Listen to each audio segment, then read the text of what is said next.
Eu vou editar aqui o horário nas conferências. Abriu uma página em branco, abriu 300 milhões de páginas fazendo a preparação. Estamos em live, gente. Podemos começar, Dani. Já estamos no ar. Já está no ar. Que beleza! Sim, é um ótimo jeito para a gente começar, né? Tendo problemas de tecnologia, como bons, né? Fazedores de teatro. Então, a gente está aqui começando, gente. Uma boa noite para todas, para todos, para todos. Bem-vindos. Mais uma live aqui, né? Da pós-graduação de Teatro do Oprimido e Processos Grupais na Psicologia Social, uma realização, né, da Faculdade Facom e do Coletivo Garoa.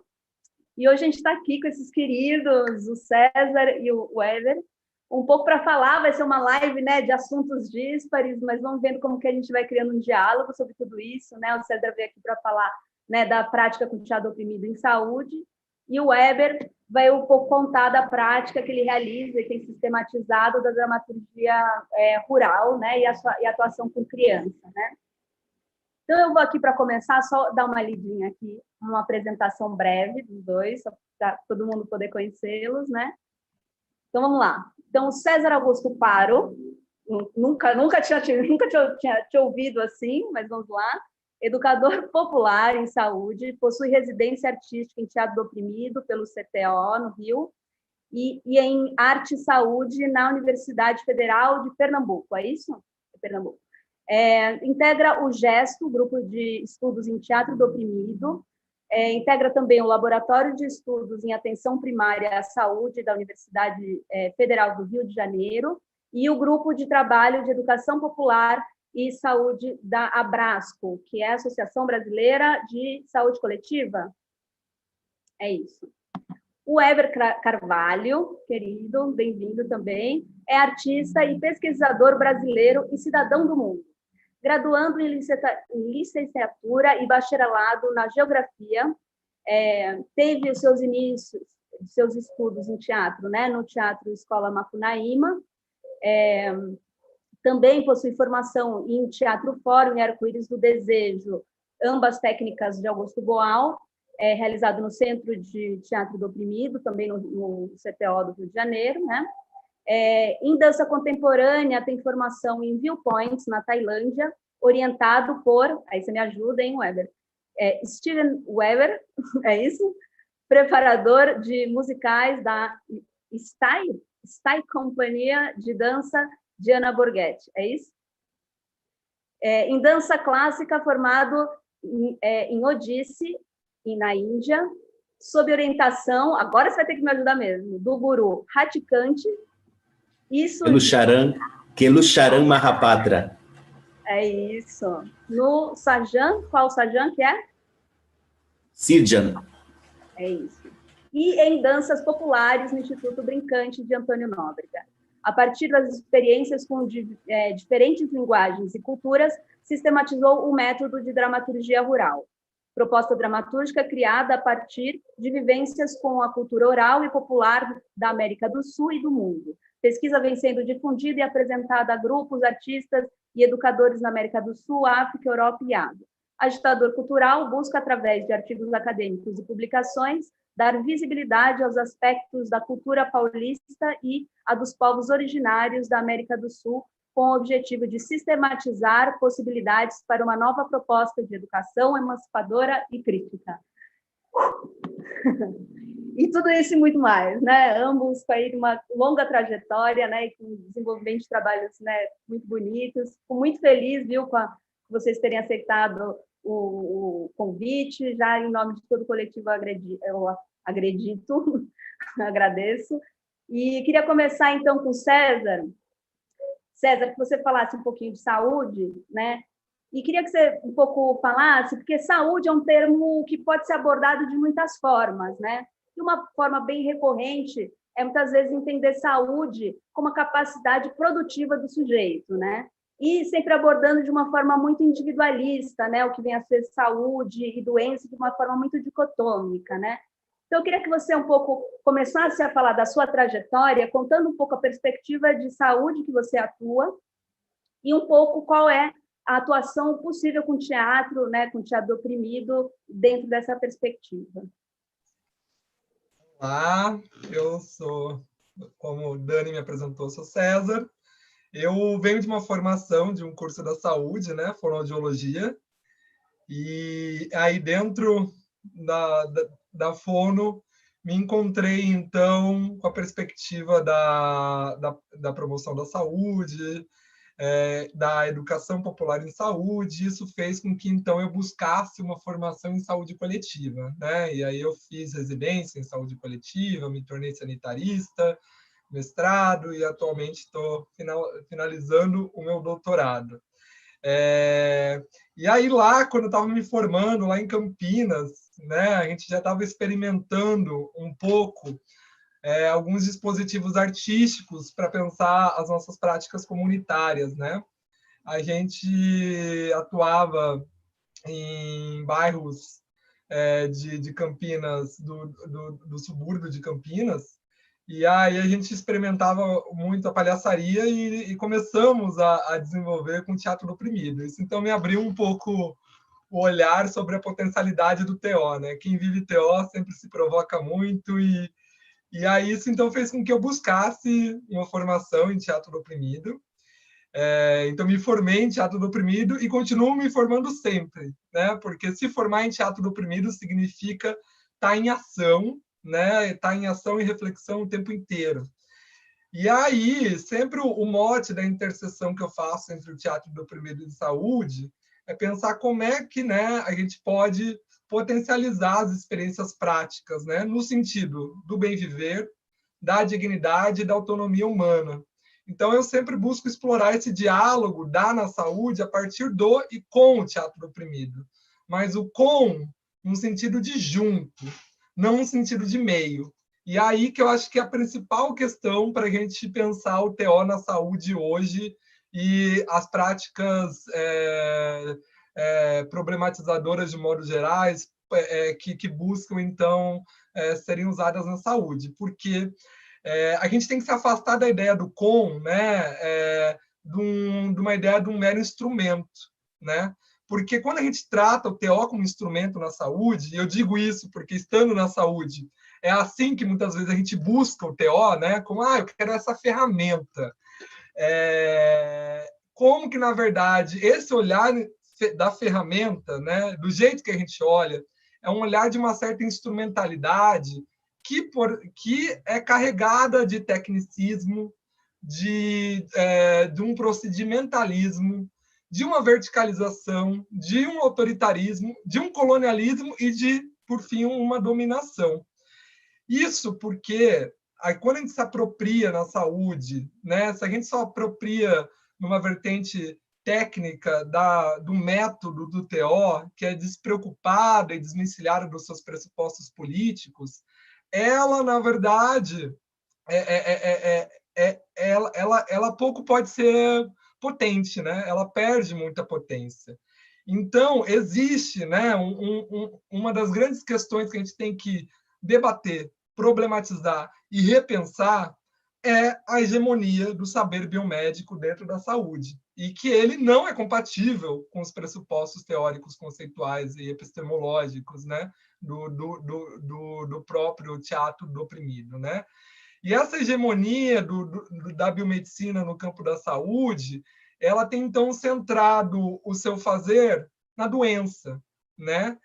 E o próprio modo como a biomedicina foi se desenvolvendo e ganhando corpo para se pensar como se oferta saúde, ela ainda está muito caudatária dos próprios interesses do complexo médico-industrial, que, paradoxalmente, né, saúde para a gente viver bem, ela, na verdade, traz também riscos e danos à saúde, né? Então, o que a gente vê muito na saúde, quando a gente só tem a influência da biomedicina para orientar nossas práticas, a gente vê o tempo inteiro a tentativa da domesticação dos corpos, da normalização dos comportamentos, dos hábitos, dos estilos, para que a gente possa atingir um certo padrão dito por alguns, né, como saudáveis. Isso vai acabar repercutindo numa consequência muito ruim, que é a responsabilização dos indivíduos pela saúde, e esse processo de individualização, inclusive, ele causa uma certa culpabilização da vítima, porque daí parece que a saúde ela tem a ver comigo só, né? E, ao mesmo tempo, ela também serve essa ordem neoliberal que vivemos de desapropriar o nosso corpo, né, para manter esse status quo social, né? Então, esse corpo tem que estar saudável, na verdade, para atender o próprio mercado. Então, que a gente tenha uma apropriação dos modos de vida dos seres humanos pela medicina, né, que vai mostrar também que a saúde quer, então, também resolver todos os outros problemas da ordem social, econômica e cultural. Então, isso fez com que, dentro da saúde, eu me aproximasse a referenciais mais críticos. Porque o que a gente mais vê, teatro na saúde vai ser ótimo, porque é lúdico, vai deixar os pacientes felizes, né? Então, que bom, eu acho que a gente tem sim que advogar pela felicidade, pela ideologia do riso, mas o choro, o grito, os anúncios, as denúncias, elas também são processos muito importantes para além do riso, né? Um riso que só quer domesticar para deixar esse usuário, o paciente, né? Um nome horrível que a gente tem na saúde, porque traz uma passividade desse lugar, né? Então, eu me aproximei muito com os referenciais críticos, então eu dialogo muito na saúde com a educação popular em saúde, com a perspectiva dos direitos humanos na saúde, né? de entender a saúde enquanto um direito, e se ela é um direito, ela, né, a gente tem que pensar que sujeitos são esses. Então, não é só a verdade científica que vai dar respostas a isso, né? Me aproximei dos estudos da integralidade, do cuidado, da participação comunitária, da psicologia social, da promoção da saúde e da saúde e da própria saúde coletiva, que é o campo onde eu opero, né? Então, tenho atuado um pouco a partir desses processos, pensando como é que o teatro oprimido, então, pode produzir aí um outro modo de olhar e de problematizar e de transformar essas práticas, né? Então, eu acho que para uma fala inicial aí, tentando pensar um pouco, a gente primeiro pensar por que trazer o sensível, o poético, o sensível e o político para dentro da saúde, né? E aí, se a gente ficar na ideia de que eu estou trazendo só porque eu quero humanizar e deixar o negócio um pouco mais feliz, por trás desse discurso eu, na verdade, estou querendo fazer com que ele aceite a minha verdade de um jeito um pouquinho menos dolorido, né? Isso é muito presente. E isso é o que vai fazer, então, com que, inclusive, eu adapte muitos jogos do TO para a gente pensar os autoritarismos que a gente tem dentro da saúde. Porque, ao todo modo, se eu já tenho a verdade e eu quero imbuir todo mundo com essa verdade biomédica que responde a tudo nessa vida, né? A biomedicina vai ampliar para todos os eixos, não faça isso, você tem que ser assim, você tem que estar. Se a gente fica nessa perspectiva, né, a gente está refém de pouco diálogo e de imperar um conhecimento científico que a gente sabe que não tem respondido aos diversos problemas sociais, né? Então, eu acho que um primeiro mote que eu posso dar de resposta é isso. Estar em TO na saúde é estar o tempo inteiro em confronto ao modelo hegemônico de como é que a saúde entende e opera na sociedade, né? E a gente vê a importância que a saúde tem, a relevância no simbólico, no meio de um próprio contexto pandêmico como o que a gente vive, né? E aí só para você ver como que isso reproduz, né? O discurso do vai passar. Não tem um discurso mais mesquinho do que esse. Porque acho que antes da gente pensar no vai passar, como é que a gente vai garantir comida na mesa, como é que a gente vai garantir que as empregadas negras domésticas não precisem continuar trabalhando, cruzando a cidade para atender as mulheres brancas, né? Porque daí parece que o direito à saúde é só de uns ou de outros. Então, ou seja, esse o discurso o tempo inteiro, né? De uma individualização que acho que a gente tem que combater. Porque a partir do momento que a gente só pensa nessa perspectiva, a gente só fica no individualismo, que ao fim e ao cabo só responde ao interesse de poucos, né?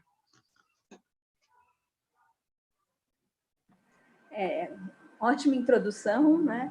Antes de passar para o Weber, eu queria só que você falasse um pouco mais, que você contasse um pouco assim de como que é essa adaptação que você faz dos exercícios, que você contasse um pouco mais, assim, por exemplo, você falou esse trabalho para pensar o autoritarismo, enfim, que você também comentasse um pouco dessa relação também de prevenção, que às vezes também é muito forte, mas também é carregado, vamos dizer, né, de ideologia, enfim, né, de não pensar um modo de vida, ou querer de impor um certo modo de vida, enfim. Então, que você comentasse um pouco mais da técnica mesmo, como que você adapta isso.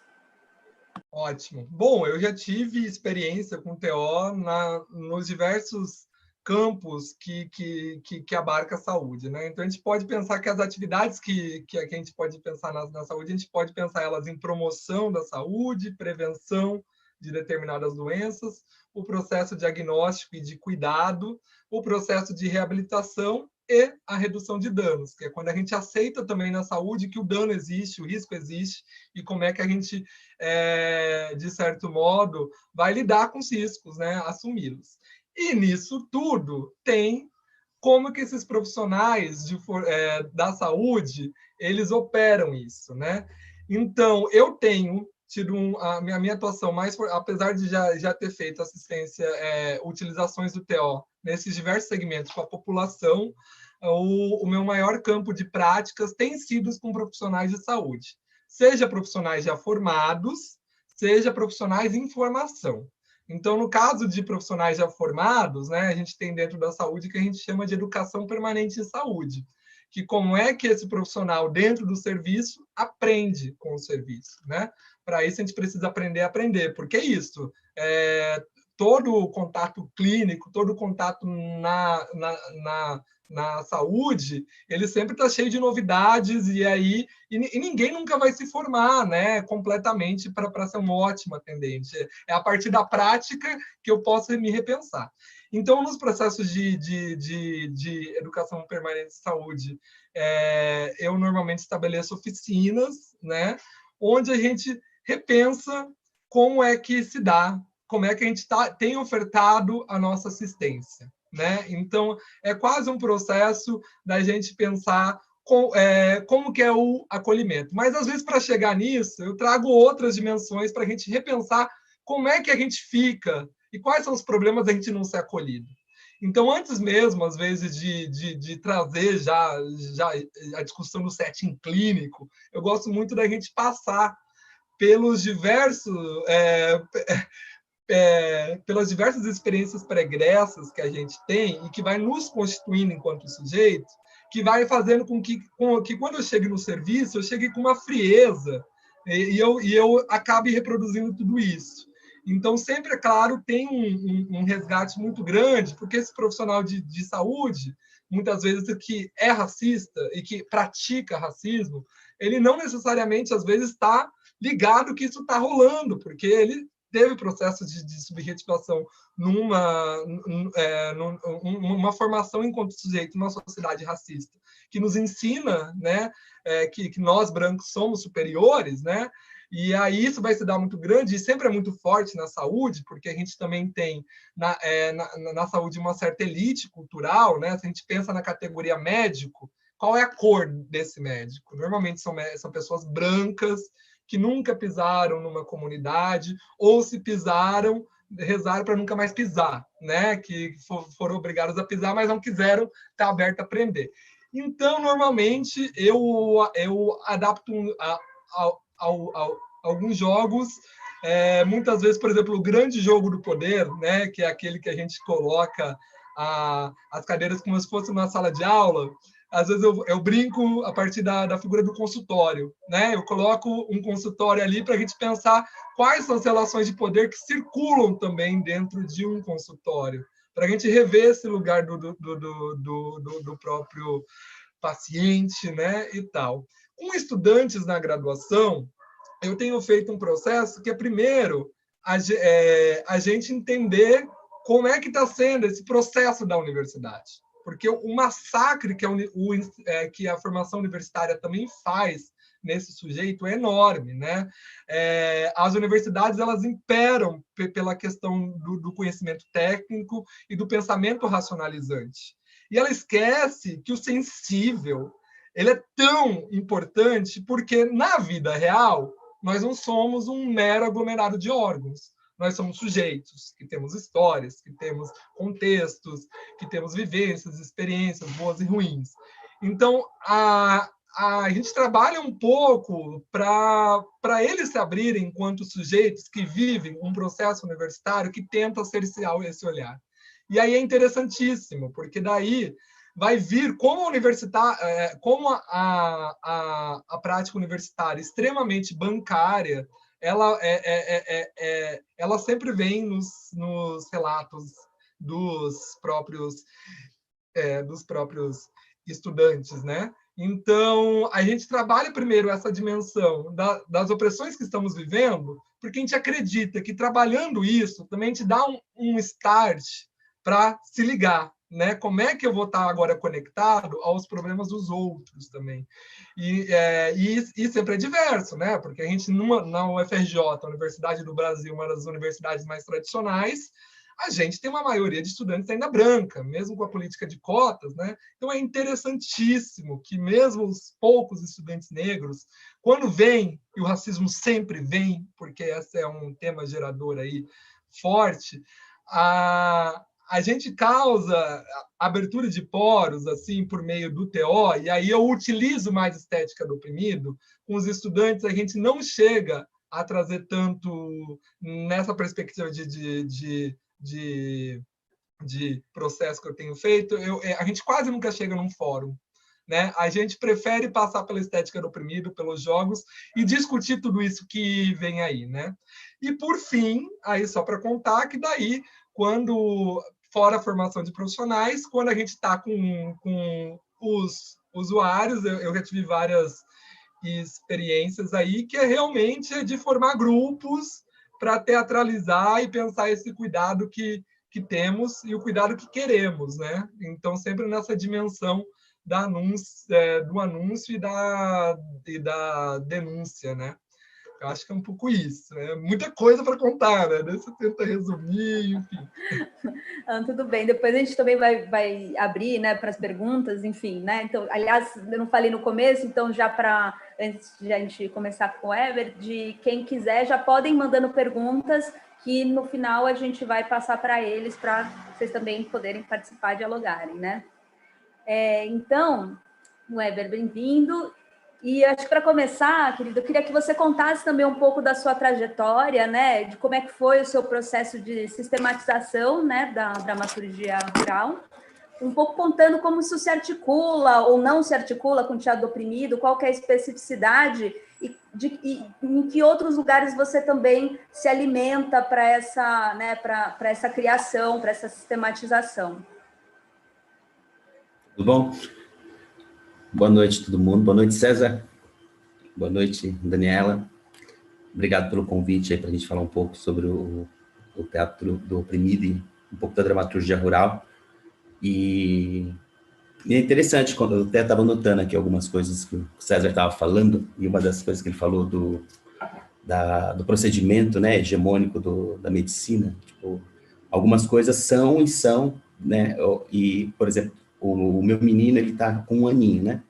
E segundo os especialistas, ele tinha que estar falando 10 palavras. Só que ele fala 10 coisas, qualquer coisa, menos palavra em português. São 10 palavras que eu acho que deve estar em outro idioma, mas a gente ainda não... E eu falei, olha, é bem isso, né? Se você for...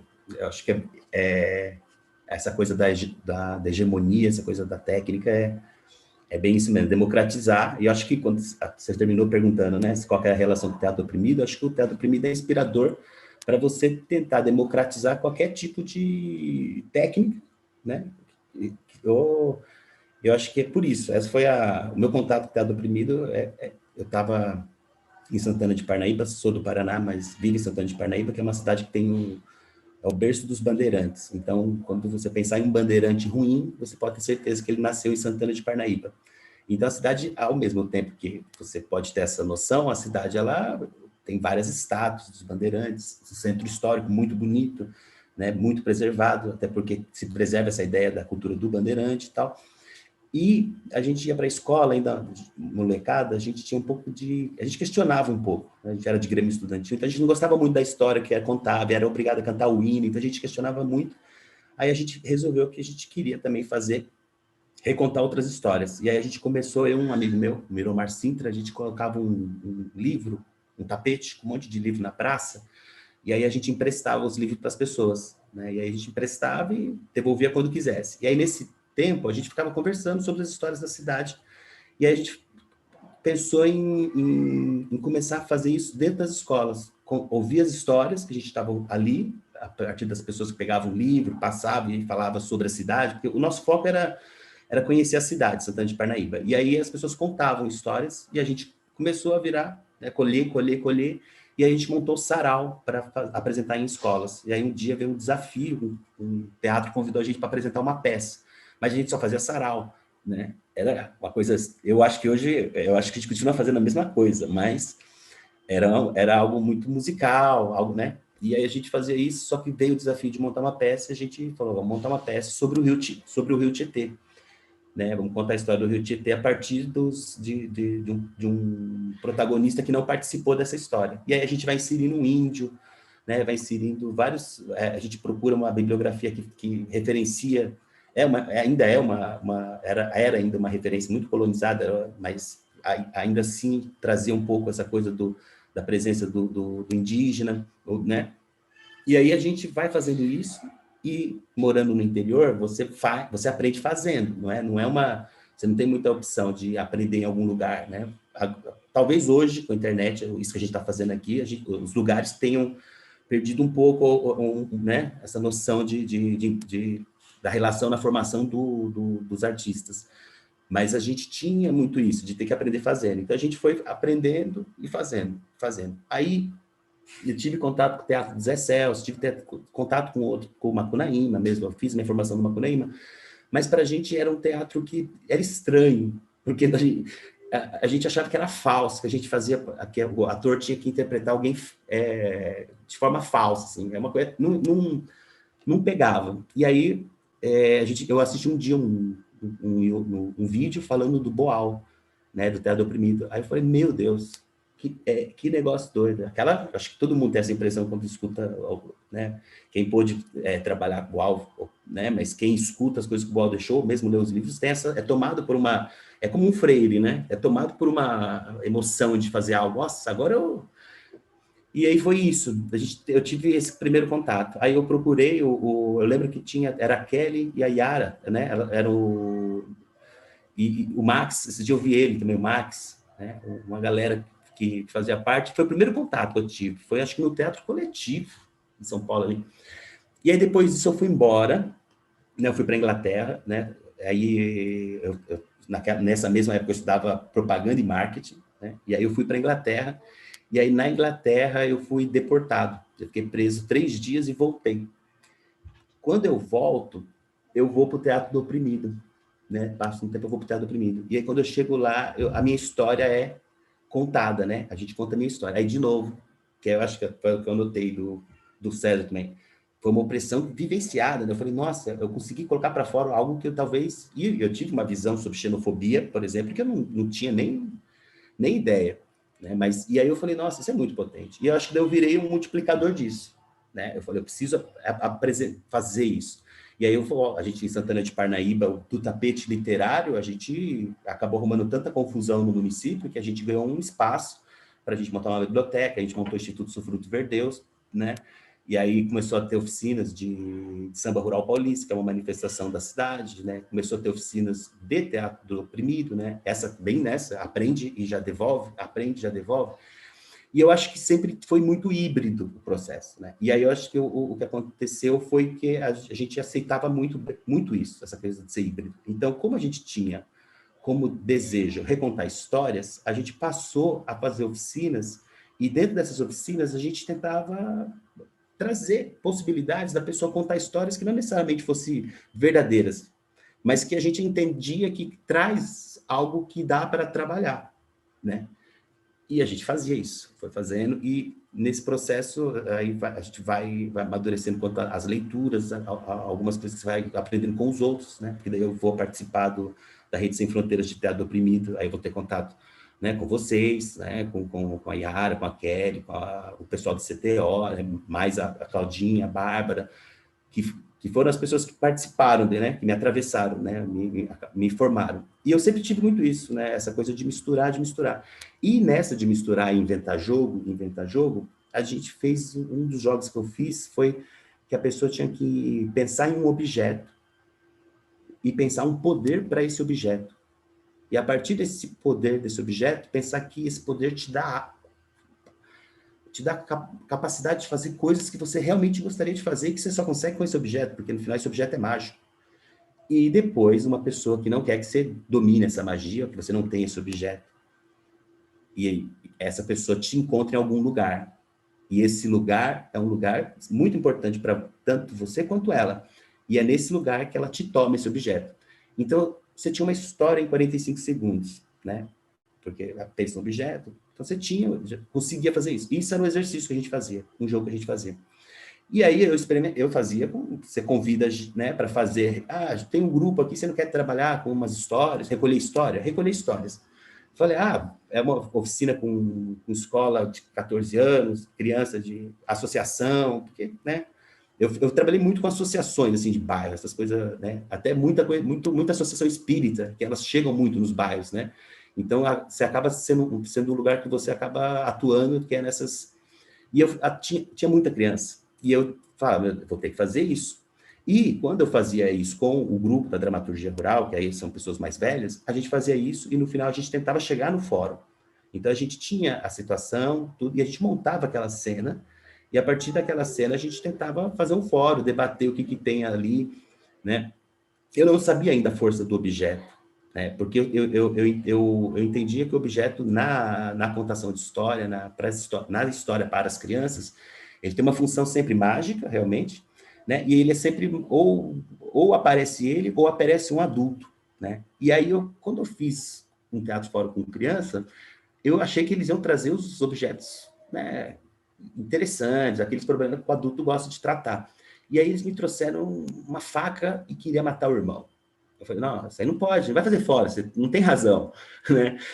Ou trazia um tiranossauro Rex que tem que ser escondido de todo mundo e ninguém pode ver. Aí você fala, como que eu vou fazer fórum com isso? Mas, como eu acho que a vivência me levou para essa coisa híbrida, para essa coisa de experimentar, antropofágica, né, de fazer isso, eu falei, vamos tentar. Se é um tiranossauro Rex, vamos, né, porque o objeto é imaginário. Então, a criança pensa o que ela quiser, e aí você vai tentando ver, né, como resolver o problema com a criança. E aí, nisso, eu falei assim, nossa, que interessante, porque eu por mais que eu tenho interesse nisso, né, do trabalho do teatro oprimido com criança, mas eu nunca conheci muita coisa sobre. E mesmo quando se escreve sobre, não necessariamente está falando, não que eu acho que o teatro tem que ser adaptado para a criança, né? Na verdade, a gente tem que entender a história das crianças, igual as palavras do meu filho, né? É essas que ele está falando, igual as histórias das crianças às vezes não encaixam no que a gente entende como história também. E aí eu falei, vou tentar. Vou tentar escrever um pouco, vou tentar ler mais sobre. Então, até eu venho fazendo essas experiências. Então, tanto de conversar e mostrar o que eu faço para pessoas que fazem teatro oprimido, né, que trabalham em teatro fora, tudo, de mostrar, né, apresentar algumas coisas, e também de ver o que está fazendo, porque eu gosto muito disso, de ver, não que eu não gosto da coisa tradicional, toda essa coisa, porque eu, sendo de Santana de Parnaíba, né, a cultura popular, a tradição é uma coisa que eu considero muito, mas eu acho interessante essa ressignificação, porque às vezes, né, eu acho que, não sei, é isso, foi assim que eu me formei, então acabou que esse processo foi sempre muito, para mim, muito tranquilo, ressignificar e fazendo, e eu fui fazendo isso. Fui vendo essas pessoas que praticavam, que faziam esses grupos, né? Eu acho que a Rede Sem Fronteira ajudou bastante a ver coisas assim. E aí eu vim para a geografia. E aí na geografia aqui, a minha pesquisa, ela vai muito para a cultura oral, para essa coisa da oralidade, da memória, mas ela tem muito as ideias do Milton Santos, quanto o espaço geográfico, né? Ser uma instância, alguns conceitos que ele traz aí, o sistema de objetos, né, categorias, sistema de objetos e de ações. E quando eu vou colocando, e quando eu fui colocando isso junto com o que eu estava fazendo com as crianças de forma bem espontânea, eu vou percebendo que tem aí um caminho, né? E aí eu começo a sistematizar muito mais para poder entender o que eu estava fazendo do que, né, querer imaginar que aquilo é um sistema que possa... Não, né? Eu acho que aquilo é uma experiência e que vai se somando outras experiências. E aí eu começo a ver essa coisa, sistema de ações, sistema de objetos, psicosfera, tecnosfera, como o espaço influencia. E o espaço, não ele apenas parado, né? Mas o espaço mercadoria, o espaço objeto que se move, né? E essa relação que ele tem com a gente.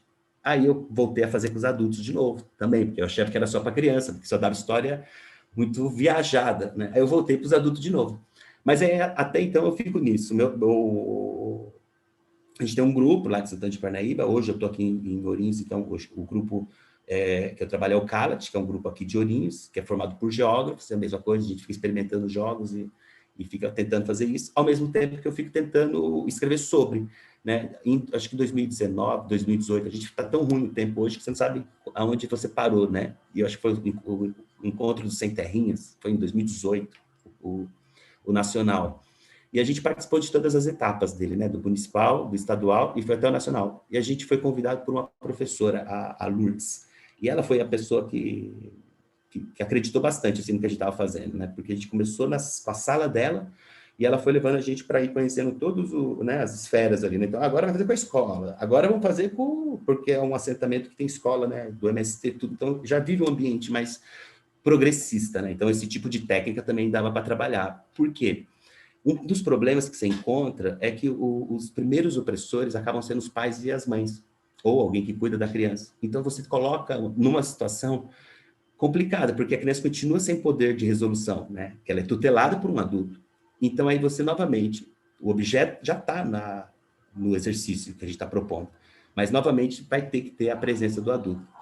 E aí, hoje, de novo, o César está falando a saúde não é você, né? É o coletivo, e a criança não é sua, é coletiva. E aí eu fico pensando nisso, falei assim, nossa, é verdade, né? Por mais que a presença do adulto seja opressora, seja de disciplina, seja toda essa coisa que vem, né? Talvez o medo não sei, aí vocês sabem muito melhor sobre isso, mas eu acho que a presença do adulto ainda a criança não vai poder, eu imaginava que as crianças pudessem fazer a revolução, mas elas vão precisar dos adultos, né? Porque é uma questão de um cuidar do outro, né? Talvez, então tem muito...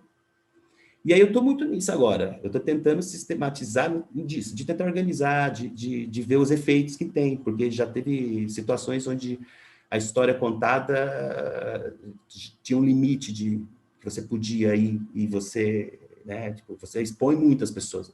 Minha preocupação com o estado oprimido era muito isso, a questão tanto da exposição, quanto, em alguns momentos, da espetacularização, sabe? Ou de buscar que seja muito forte, que seja coisa mais... E você fala, nossa, tantas camadas, não precisa, né? Mas, às vezes, a pessoa, ainda mais agora que está oprimido, acho que está um pouco mais popularizado, não sei, ou as mídias fazem a coisa chegar, mais informação chegar, então as pessoas meio que sabem o que é.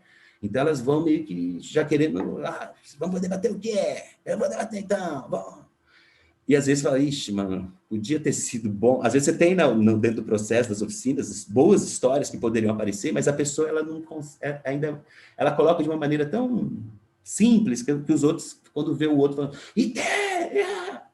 O narrador, né, ali, e aí você fala, poxa, perdemos uma história aqui, mas é o grupo que escolhe, então segue. E aí eu acho que é um pouco isso, assim, que eu venho fazendo hoje, um trabalho de continuar escrevendo sobre, experienciando, e agora tentando colocar muita coisa do Milton Santos, muita coisa do sistema de objetos de ações, porque eu sou da geografia, a geografia tem uma área muito, que a galera gosta muito, que é fenomenológica, né, e no caso, todos os geógrafos que vão para essa coisa da humanidade acabam também querendo, e eu acho que o trabalho do Milton Santos tem uma coisa muito, racional, né, mas assim, ele é muito... Para ele, ou você se apropria dos meios de produção e cria uma outra sociedade, porque é possível só se for tomando esses meios de produção, ou não vai ser né? assim tão simples e tão só com uma palavra de desculpa e a sociedade segue. Então, aí eu tento fazer isso, e eu acho que eu tento trazer isso agora um pouco para o teatro oprimido, assim. Eu acho que o Milton Santos, quanto a questão de espaço cênico, para a galera do teatro, eu acho que o Milton Santos tem uma contribuição gigantesca para quem faz teatro, tanto teatro, né, teatrão, quanto teatro do oprimido, porque ele tem essa relação com os objetos, com o espaço, como isso trabalha na cabeça da pessoa, mas como que existe também uma questão de apropriação daquela técnica ou valorização da técnica do lugar. Eu acho que tem muita coisa. Então, eu tento fazer um pouco essa ponte, e hoje o trabalho que a dramaturgia faz. E a gente sempre troca. Na dramaturgia, as nossas experiências se dão assim, a gente desenvolve um processo de oficina ou de tema, e aí a gente apresenta para o grupo, trabalha com o grupo, e aí depois a gente escreve sobre... porque está na academia, tem que ocupar esse espaço de poder também, né? Então, a gente tenta fazer isso. Enquanto a gente estiver por aqui, a gente vai ficar escrevendo e fazendo isso, né? Então, a gente agora está um pouco mais... Mas daqui a pouco, quando acabar todo esse período, se acabar, aí a gente volta com uma coisa mais para frente também, porque a gente é muito da ação, né? De organizar coletivos, de fazer organização de grupos, assim. A gente é muito da coisa de mexer com o lugar, né? Onde estiver, você participou de uns encontros de samba aí, já viu que a galera gosta de uma festa, né, de uma bagunça. O pessoal não fica parado lá, né? Não. Weber, e eu queria que você ampliasse um pouco, talvez, a reflexão que você começou um pouco, porque acho que no teatro do oprimido tem muito essa discussão se é possível fazer teatro do oprimido com criança, né? Assim, acho que um pouco pelo que você levantou, né? Afinal de contas, vai responsabilizar a criança a ter que agir em relação à sua opressão e tudo mais, né?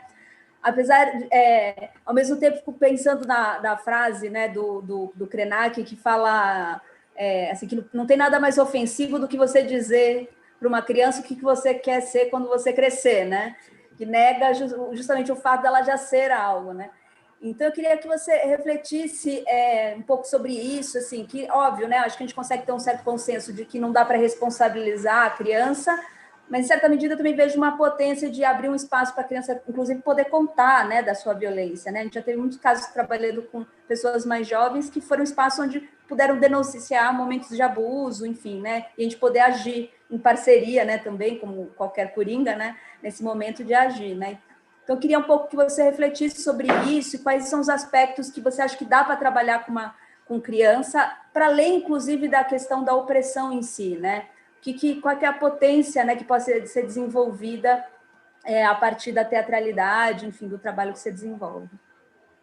E eu acredito bastante na criança, assim. Meu filho cai, eu deixo ele levantar, tipo...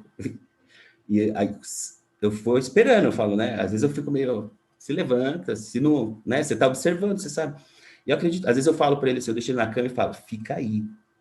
E sai. E eu falo, meu Deus, que irresponsabilidade. Porque se eu voltar e ele não estiver lá, né? Foi irresponsabilidade. Mas ele fica. E aí eu falo, olha só, gente, que coisa. Ele fica. Né? Não sei se a tom, como a gente fala, o que acontece, se dá segurança ou se traz medo, que é isso, né? Eu acho que é muito difícil dosar isso daí. Para mim, a criança pode fazer revolução mesmo. Mas ouvindo o que o César falou, a saúde não é uma responsabilidade só minha, e eu acho que a criança não pode ser responsável, né? Ainda mais num... Então, acho que daí tem um mundo que foi... O adulto, o mundo que oprime as crianças foi criado pelo adulto, né? Então, quer dizer, eu acho que... Mas é isso, eu acho que a potência desse jogo é que você pode chegar num fórum muito interessante, onde a criança vai tentar convencer a mãe dela a tirar o Tiranossauro Rex do armário e devolver para ela. E aí você pode, né, se a mãe estiver assistindo isso, né, é mais potente. Isso que eu falei, quando eu fiz o trabalho com o MST, a gente tinha participação maior, a professora estava ali, né, e a gente foi fazendo, quando a gente foi para o regional, a mesma coisa. As pessoas estavam do MST, estavam ali, as pessoas que viviam com aquela cidade, né, muitas vezes a mãe estava ali, né, o pai estava ali. Então, teve essa possibilidade, né, e aí eu me lembro até que tinha uma apresentação de uma peça que tinha um sem terrinha enfrentando um policial sem terrinha, e vários sem terrinhas, né, fazendo papel de adulto. E a pessoa perguntou para mim, falou assim, mas que você achou? Foi legal, né? Mas aí eu falei, nossa, tá vendo? A gente acaba contaminando essa é a história que as pessoas querem ver, e aí acaba que não flui. E aí eu lembro que a gente ficou conversando muito sobre isso, assim, tipo, como que a gente pode interferir nesse processo, porque não tem como não interferir, né? Como, né? E aí eu acho que se responsabilizando é o primeiro passo, né? É o primeiro passo. Se você vai se interferir, você sabe que vai ter reações que podem ser para o bem ou para o mal. Se a gente, né, pensar a dualidade, se a ideia é essa. Ou se não, você pensa, você sente e faz, né? Vai tentando ser responsável por isso. Às vezes não dá muito certo, mas às vezes funciona. E eu acho que vem funcionando, né? Eu tento ter cuidado, porque eu já apresentei muito, já fiz essa oficina muito com o pessoal da psicologia. E o pessoal da psicologia fica assustadíssimo, porque tem um dos jogos, esse eu não uso com as crianças, mas tem um dos jogos que a gente faz, que é ele terrorista, a gente esconde o terrorista e fala que tem um terrorista para todo mundo. E todo mundo começa a se pegar e sai procurando, um sai procurando o outro. E depois, quando eu falo que não tinha terrorista, as pessoas ficam de cara, assim, falam, nossa, né? E o pessoal de psicologia, eles são muito ligados nisso, né? Eu acho que tem muita... eu não faço isso com as crianças, mas isso com os adultos também deixa, porque o grupo perde um pouco a confiança em você. E é uma das coisas que a gente quer discutir. Mas por que tem que confiar tanto também? Né? Por que essa... Então, rola um debate interessante depois, né? Porque quando a gente começa a discutir isso, a pessoa fala, nossa, mas eu tô... Né? Fala, então, toma cuidado, porque eu acho que os artistas, as pessoas que trabalha com essa coisa da imaginação, com a narrativa, a gente tem muito, né, tem que tomar bastante cuidado com isso. E eu acho que essa técnica, ela precisa de maturação, eu acho que ela tem muita coisa para... Você pode, né, pensar na questão dos símbolos que as crianças trazem, porque é isso, a violência, porque cada 10 histórias, 9 é matar alguém, é bater em alguém, né, essa violência. As pessoas às vezes falam assim, nossa, que gostoso, você trabalha com criança, deve ser uma maravilha. Olha, criança, quem acha que criança, essa história de anjinho aí criança, tem a sua personalidade, marrento pra caramba. Então, eu acho que tem muita coisa que dá para investigar, porque é isso, cada criança tem um comportamento na história, tem criança que não fala muito, tem criança que só quer fazer. Eu acho que é como algo terapêutico, talvez seja algo muito mais, né, não sei, eu estou falando bobagem, mas talvez seja mais terapêutico. Porque, assim, pensar que a criança vai reivindicar a mudança, talvez pela casa dela, com os pais vendo, né, alguma coisa ali, não sei, né? Mas eu acho que tem muita coisa, assim, porque é uma brincadeira, afinal. Isso não tem objetivo de olha, vamos lá, vamos falar de nós aqui. Não, é uma viagem. A criança começa a correr atrás do dinossauro, aí começa, interrompe, deixa de ser, sabe? Você está numa linha de raciocínio perfeita, e aí a criança sai da cena, parou, não quer mais fazer. Então, acho que ela é um campo para o pessoal, né, da pedagogia, assim, acho que é muito, muito interessante, da psicologia também, muito interessante de experimentar, né? Porque teatro só que aí a gente usa os objetos da contação de história, que também a vida inteira foi, né, quase que o objeto mágico e o adulto resolve o problema. Aí você é a fábula, né, o conto. E aí você brinca, só que talvez, né, eu acho que observando com mais atento, você pode falar, olha, isso é legal vocês perceberem, isso é legal. E acho que se o pai e a mãe tivessem presente também, ou de alguma forma estiverem participando do processo, não sei se presente, né, porque talvez tem criança que tem consciência de que está falando do pai e da mãe, né? Eles não parece que o jacaré pode ser inventado, mas quando você fala de pai e mãe, eles parece que tem uma outra... Então, acho que tem muita coisa para fazer. Ainda é muito... Eu acho que eu estou muito bem no processo de conhecer as possibilidades. Tem eu esqueci o nome dela, porque o nome dela é indiano, né? Até chato, esqueci o nome das pessoas, mas... ai, meu Deus. E ela fez isso lá na Índia. E ela fez por meio de desenhos também. Então, ela falou, pensa no objeto e desenha. Pensa no objeto e um poder que ele tem. E aí é um outro caminho que eu falei, olha, que legal. Então é isso, tipo, a gente está tentando pensar e conforme compartilha com as pessoas, a gente tenta ir agregando e escrevendo sobre para que outras pessoas continuem fazendo também. O objetivo é esse, democratizar. Esse é o objetivo aí da dramaturgia rural, né? Posso entrar na fala, Dani? Que acho que ele me provoca. Primeiro, acho que quando o Weber... Isso, eu ia te puxar. Quando o Weber fala da dramaturgia rural, primeiro acho que é parabenizar todo o movimento do Weber, até da criação do livro, né? Eu acho que é muito importante a sistematização da experiência, e isso é uma das coisas que eu acho que mais os praticantes de TO tem falhado. E quando eu falo do falhado, é porque sistematizar a experiência, eu não estou dizendo que precisa gerar livro, que precisa gerar uma produção acadêmica, mas o momento de sistematizar a experiência é o momento de pensar sobre o vivido e tudo isso, e de sentar todo mundo e pensar como é que foi, né? Então, muitas vezes a gente faz uma oferta ou cria um grupo, aí o grupo se esvaece. A gente tem que sentar sempre para contar essa nossa história, né? Para rever toda essa história, como entramos, como é que estamos, como que saímos. Então, uma das coisas fundamentais de todos os processos é colocar também uma etapa da gente sistematizar o que está vivendo. E aí, queria dar essa deixa para parabenizar, que é lindo o livro da Dramaturgia Rural, todo artesanal. Eu acho que é muito potente também, porque é assim que a gente também vai praticando cada vez mais melhor, né? Freire fala, é analisando a prática que a gente pode praticar cada vez mais melhor. E aí, resgatando o último grupo de teatro do primeiro que eu fiz com um público infanto-juvenil, né? Porque quando a gente está na saúde, e como a hegemonia da biomedicina é alta, né? Sempre as crianças fora do padrão, elas são enquadradas para a gente, né? Porque daí a educação não resolve, né? A família reclama, então é a saúde que vai dar um jeito, né? Então, o último grupo que eu criei com o público infanto-juvenil foi lá em Bangu, né? A gente estava no meio de um programa Saúde na Escola. Eu, na verdade, era o supervisor de estágios de alunos que criaram esse grupo. Então, eu estava, na verdade, formando profissionais de saúde para aprenderem a usar o método, né? E aí a gente estava nas ações do programa Saúde na Escola, que é quando a equipe de saúde vai até a escola fazer ações de promoção. E aí, eu lá com os estagiários, né? E aí nos deram uma escola que nenhuma equipe de saúde queria ir, né? Como a gente era estagiário, era novo, falaram, vai nessa, que ela é muito problemática, tem problema daqui à China, você vai... o que não falta é coisa para você fazer lá, né? E aí a gente entra na escola para conversar com a diretora, que é aquela mulher com uma cara de brava, assim, que você até tem medo de conversar, né? E aí a gente chega lá na escola, cheia de grade sempre, né? Escolas públicas do Rio de Janeiro, muros altos, prédios, muitas vezes com pouca arborização.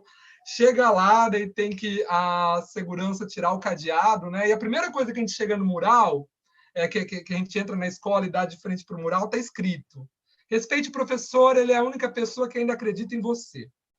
E aí, quando a gente chega naquele contexto, a gente chega para a diretora e a diretora fala: aqui tem problema de gravidez na adolescência, pode resolver e tal.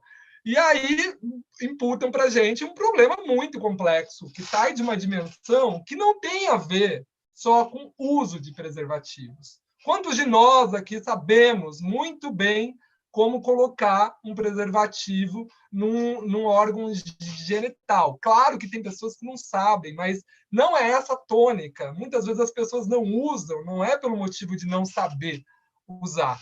Tem mil coisas aí, é não saber negociar, é inclusive ter o filho para sair de uma situação de violência doméstica, porque daí foi isso que a gente fez.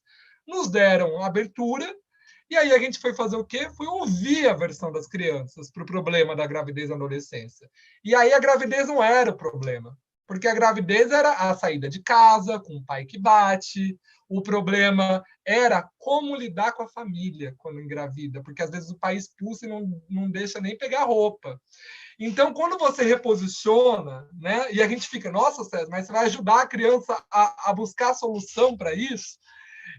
Que eu acho que a gente não pode, de certo modo, validar e invalidar certos problemas. Eu acho que a gente tem que se abrir para escutar. E aí, conforme a gente vai trabalhando, a gente vai vendo qual que é o projeto, como é que aquela criança se projeta, né? Quando a gente vai fazer as imagens da palavra futuro, todos os meninos ou estavam com armas ou estavam no chão doentes. Todas as meninas estavam fazendo coisas de casa. né? Então, aí você já vai vendo um pouco como é que a infância em alguns subúrbios cariocas é negada ao máximo, ao ponto de eu me ver com poucas possibilidades do que eu posso ser em termos profissionais, de como é que eu lido com o meu corpo para escolher quando eu quero ou não quero engravidar. Aí a coisa vai ficando mais complexa, e conforme esse grupo vai andando, você vai conseguindo andando junto. Então, eu acho que a minha atuação com TO em criança também é primeiro fazer algo que vamos também ouvir a perspectiva do lado de cá, assim, que eu acho que essa é uma primeira questão, porque os adultos adoram imputar, mas ninguém se move para também pensar como fazer uma escola diferente que seja agradável para essas crianças, de fazer de ofertar uma relação e tal. Eu acho que o TO, nesse sentido, ele dá uma abertura no sentido de que não estamos nos vendo como sujeito, e o que eu digo aqui é respeitado. Às vezes, claro que saía mil coisas assim, preconceituosas, racistas, né? E tal, mas como é que você vai lidando no dia a dia ao ponto de criando essas aberturas para ir aí fazendo um exercício problematizador, que vai para além do preservativo. O preservativo dos nossos 8 meses foi um encontro no final, que daí a gente já estava com abertura também para eles estarem abertos para conversar sobre sexo. Porque até então é um tabu. Como é que vai chegar alguém lá, pegar o pepino e mostrar? Vai todo mundo rir, vai ficar e tal. E o que tem que ser discutido sobre a gravidez está deixando de lado. Então, esse é um grande problema também da saúde.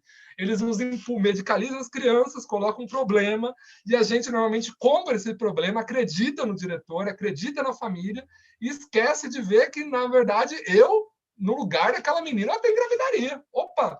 Deixar de ser estuprado pelo pai, ter ascensão, porque eu engravidei do traficante, agora eu sou conhecida. Então, é claro que é uma realidade que a gente olha e fala, gente, isso é indigno, né? Que tristeza a gente saber que vários projetos de vida perpassam por aí. Mas a abertura que a gente vai ganhando nisso, que a gente também vai conseguindo problematizar esse lugar. E para isso a gente tem que escutá-las. Eu acho que nesse sentido o teatro do oprimido, infância é fundamental, na saúde, em qualquer lugar. Assim. Então, só trazendo algumas provocações aí. Muito bom. A gente já vai meio para as perguntas, né, e tal, e também vocês fiquem à vontade se vocês quiserem continuando, mas antes o César trouxe uma como que chama, César? É uma leitura performance, um manifesto performance, alguma coisa assim. Então, acho que a gente pode fazer essa breve apresentação e aí a gente vai para as perguntas. A gente fecha as nossas câmeras para você ficar grandão, né? Eu acho. Nada a ver, né? A gente ficar aqui. Não, mas acho que para ficar grandão você tem que fazer outro modo aqui. Mas não tem problema também. Eu vou ler aqui uma narrativa.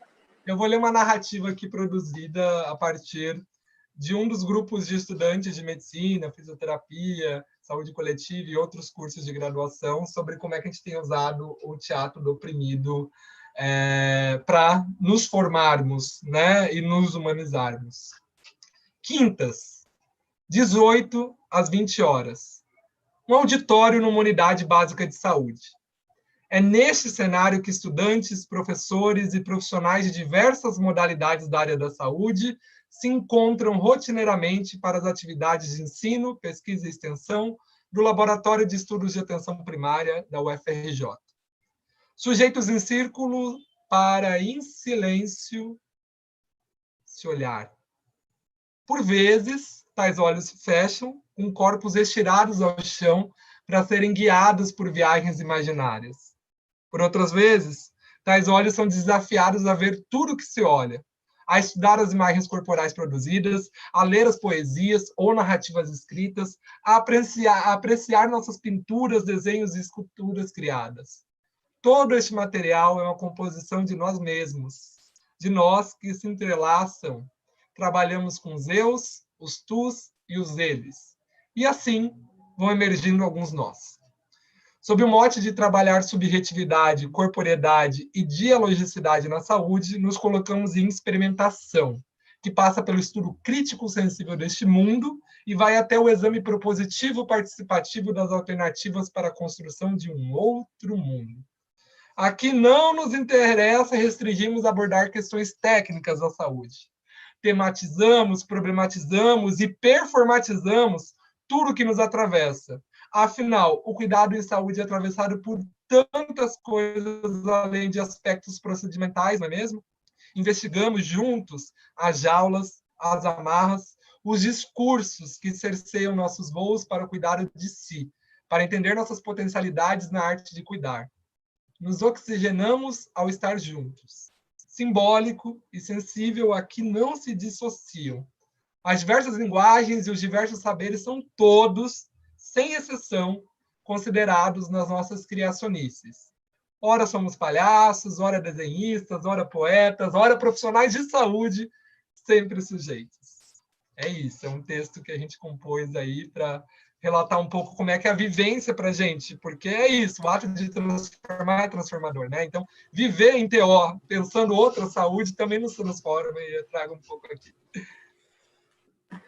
Muito bom, muito bom. E a gente, quem que é a gente? Da onde que é? Qual grupo que é? Então, é o grupo de estudantes que a gente tem uma disciplina todo semestre de iniciação científica na UFRJ. É uma disciplina de iniciação científica, então ela não é obrigatória, né? A gente não está no currículo, onde daí a gente utiliza o TO, palhaçaria, narratividade, principalmente a estética do oprimido, principalmente, assim, nesses processos, para a gente se ver como sujeito. É da UFRJ. Nossa. Beleza. Então, vamos lá. Weber. Peraí, deixa eu achar aqui a sua. Aqui. Aí tem uma pergunta sobre um pouco do que você contou, que é, a primeira peça que vocês fizeram, depois dos saraus, fez a dramaturgia com as histórias que ouviram no tapete literário ou levantaram outras?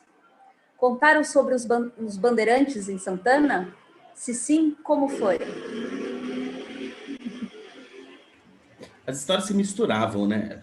O objetivo era, a partir de outras versões, e aí não tinha oficialmente, por exemplo, a história de Zumbi dos Palmares, né? Ou a presença da Anhanguera jogando fogo no rio, assustando os índios. Então, a gente tentou montar algo muito... acho que ainda muito mais de tentar escrever uma história do que as pessoas estão falando, do que essa ideia nossa de, tipo, nossa, vou ouvir as memórias, pegar... A gente acho que não tinha essa intenção ainda. O objetivo era fazer uma outra história. Como sozinho a gente não contava ela, a gente acolheu as outras. Eu acho que depois, acho que com o tempo, a gente vai percebendo a potência dessas histórias. Aí a gente vai começando a costurar, talvez, de outra forma, né? Aí a gente vai começando a pensar como colher essas histórias de outra maneira. Eu penso que ela faz a pergunta, porque talvez, né, tem muita gente que faz isso, né? Vai para a rua, escuta e monta. Eu acho que foi isso que a gente fez também, só que a gente fez isso sem saber que isso era um processo de criação. A gente ouvia e falou, nossa, é nossa história, essa é a nossa história. No final, não, era um monte de gente que contou pra gente, né? E aí depois fala, nossa, como é potente a história das pessoas, né? E como tem como as histórias que a gente conhece, assim, que são super histórias, elas se repetem, né? Ou como tem histórias simples, mas com uma reflexão profunda, né? As fábulas, né? Os contos, para mim, tinha muito isso. Então, toda vez que eu ouvia um conto, ele, de alguma maneira, aparecia numa montagem nossa, né? Então, a pessoa me falava uma história, e aí eu falava, nossa, que legal. E aí eu tentava encaixar isso. E depois eu percebi que isso podia ser feito né? Você pode fazer isso e brincar mesmo, porque você fala, nossa... Mas quando começamos, foi mesmo de ouvir a pessoa. A gente ia ficar 3, 4 horas na praça emprestando o livro, e aí as pessoas chegavam e perguntavam, o que você me indica, né? O que você acha que eu tenho que ler? Eu não gosto de ler. Aí você fala, não gosto de ler? Não gosto de ler. Eu gosto de ler romance, assim, umas coisas policial, também eu gosto. O que você acha aí? Então, a gente tinha que saber dos livros. Como a gente não podia ler todos, a gente costumava perguntar para as pessoas, e aí, o que você achou do livro? A pessoa leu lá Barão de Mauá. E aí, você gostou do livro? Gostei, não, esse livro eu já tinha lido. Já li. Ixi, é a segunda vez que eu tô lendo. Esse livro, ele não sei o quê. A primeira vez eu ganhei do meu pai. A pessoa, ela não conta a história do livro. Não sei se ela não leu, né, mas ela começa a falar a história que ela tinha com o livro, ou a história que ela tinha com aquela história.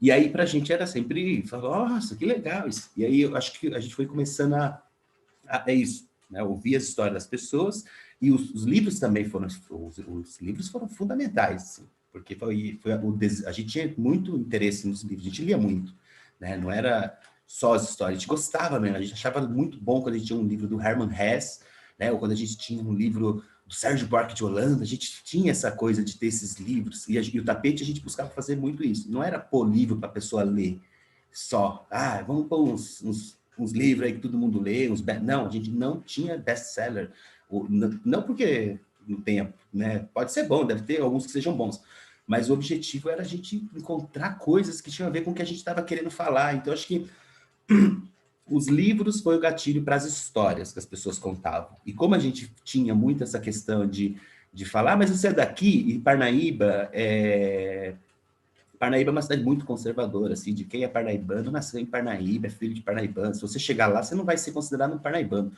né? Tem essas coisas. Não sei como está agora, porque acho que, né, mas há 15 e tantos anos atrás era muito assim. Então, você não podia contar as histórias da cidade. A cidade tinha isso também. Se você fosse numa escola e falar, vou contar a história do samba de bumbo aqui para vocês. As pessoas que faziam isso, né, e com todo o direito, elas se sentiam, mas quem é você para estar contando? Então, a gente foi se aproximando dessas pessoas que tinham as histórias da cidade, porque a gente queria contar essas histórias também. Então, foi assim, uma coisa foi levando a gente tinha interesse em ouvir histórias. As histórias inicialmente nasciam daqueles livros que estavam expostos na praça, as pessoas pegavam para ler, e elas contavam as histórias delas, ao mesmo tempo que a gente já fala, mas como que é você? Você está aqui em Parnaíba, você é daqui? A segunda pergunta era, você é daqui? Sou, minha família. E aí a gente começou a ter contato, e também o carinho dessas pessoas. Porque eu acho que a gente foi uma geração ali de Parnaíba, a gente estava até discutindo esses tempos agora, a questão do samba de bumbo, né? Que eu estudo também o samba de bumbo, ele está passando por um processo de registro. E aí a gente discute muito nessa questão, nossa, mas Parnaíba é um fenômeno, Parnaíba tem quase 20 grupos de samba de bumbo, isso né, não tem isso em outros lugares, como que esse fenômeno? E eu acho que eu sou dessa geração que fez parte desse fenômeno, assim, tipo, participou desse caldeirão, né? Então a gente conseguiu que as pessoas que eram detentores desse saber encontrassem na gente, eu falo, olha, você realmente está querendo ouvir a gente, que legal, vocês gostam do que a gente faz. Então, acho que a gente foi começando a ganhar o carinho dos locais, e aí depois nosso trabalho ficou muito parnaibano. A gente é dos mais parnaibanos, e se eu estiver em Parnaíba, acho que dificilmente alguém duvida que eu não seja de lá, né? Joia. César, essa pergunta quem fez foi a Fran, né, para o Weber, e para você ela perguntou o seguinte, para trazer as narrativas de opressão dos estudantes ou usuários de saúde mental, você usa jogos ou acha a estética do oprimido melhor? Não que sejam coisas tão opostas, né? E aí eu queria aproveitar, mas você já fala, só para já aproveitar que você falasse também sobre essa perspectiva do cuidado e escuta, né, que eu acho que é uma coisa que você atua, não só de cuidado com o outro, porque muitas vezes o cuidado com o outro pode ser extremamente sufocante e opressor, né? Mas também o cuidado de si, né? Eu acho que em escola e equipamento de saúde mental, o que você acha de profissional, né, adoecido é enorme, né? Então, um pouco essa reflexão, né, dentro dessa perspectiva dos jogos e da estética. Não que, né, enfim... Bom, então, na verdade, não são dicotômicos, né? Normalmente eu integro bastante eles, né? Então, tem o jogo clássico que a gente sempre faz, é a máquina rítmica, né? Porque era um jogo perfeito para disparar questões e temas, assim, né? Então, máquina rítmica sempre todo semestre a gente faz de novo, exercita, revê e tal. A gente tem um processo de escolhas até qual vai ser o tema da máquina rítmica, até muito a ver com o processo, né? A gente está vivendo o processo, está vendo que poxa, a gente vai ter que tematizar, a gente vai ter que fazer vir e falar a questão do racismo, e aí a gente faz algumas máquinas para explorar isso, né? Para daí, a partir das máquinas, muitas vezes, né, eu sempre gosto de de pedir para eles o que essas peças, o que essas peças fazem, né? A gente tem narrativas até criadas, daí a gente articula a estética do primeiro, aí depois a gente investiga um pouco como é que foi estar naquela situação daquela peça, né? E reproduzindo toda aquela máquina que é uma violência, que é uma opressão, para depois também partir para outras dimensões das possibilidades da escrita das saídas, né? Então, eu normalmente articulo, e agora, é claro, na saúde, a gente tem um lugar do não artista muito grande, né? Então, esse lugar da arte, do sensível, é sempre um território difícil de colocar quando é com profissionais. Os usuários até se abrem mais, né? Mas, às vezes, quando você está com um profissional, você tem que pegar muito de leve. Às vezes, você tem que fazer jogos que não coloca uma pessoa em evidência. Não pode... Nem, às vezes, batismo mineiro rola, sabe? Às vezes tem que ser a apresentação das pessoas realmente andando em troca de nomes. Por exemplo, até você conseguir que as pessoas vão querer minimamente se expor, né? O lugar do não artista é muito forte. Por isso que a gente também centra na estética para valorizar tudo que a gente está produzindo e para problematizar por que a gente não gosta do que a gente produz, por que eu não gosto da minha voz cantando. Então, a gente também tem todo esse passar para entender até a própria teoria dos neurônios invasores do Boal, né? Então, tem isso. Eu articulo normalmente para daí construir narrativas ou parto também para a declaração de identidade. E aí, com usuários de saúde mental, especificamente que você fez a pergunta, aí realmente vai depender de como é que é aquele grupo, né? Porque vai ter grupos que, às vezes, dependendo da atividade, você vai gerar uma falta de inclusão, porque tem alguns jogos que vão exigir uma certa complexidade de ações e tal, que não rola. Então, o que você vai ter que fazer muito mais devagar e tal, né? Então, na verdade, o que eu faço, eu aconselho a todos, eu sempre tenho um programinha, né? Eu estou pensando em passar por isso daqui hoje.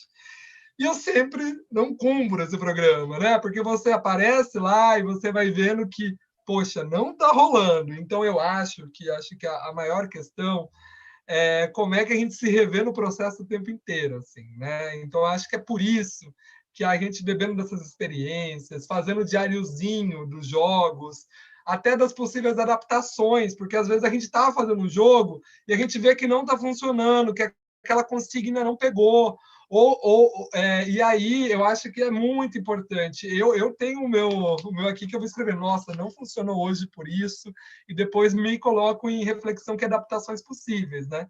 Nessa brincadeira, a gente tem um jogo clássico também que é para discutir acolhimento, né? Que eu adaptei o 1, 2, 3 de Bradford para o seu bem, mas eu não quero, né? Esse é clássico. Eu acho que daqui a pouco vai até assim que eu morrer, vão colocar 1, 2, 3, 1, 2 de César, né? Mas aí foi vendo um pouco como é que eu já, mesmo nos jogos, né? E nos jogos iniciais, eu já começava também a trazer esquenta para o que eu queria discutir no fórum. Porque muitas vezes é isso. Na saúde, às vezes a gente é muito nesse lugar, você vai ter um espacinho aqui, né?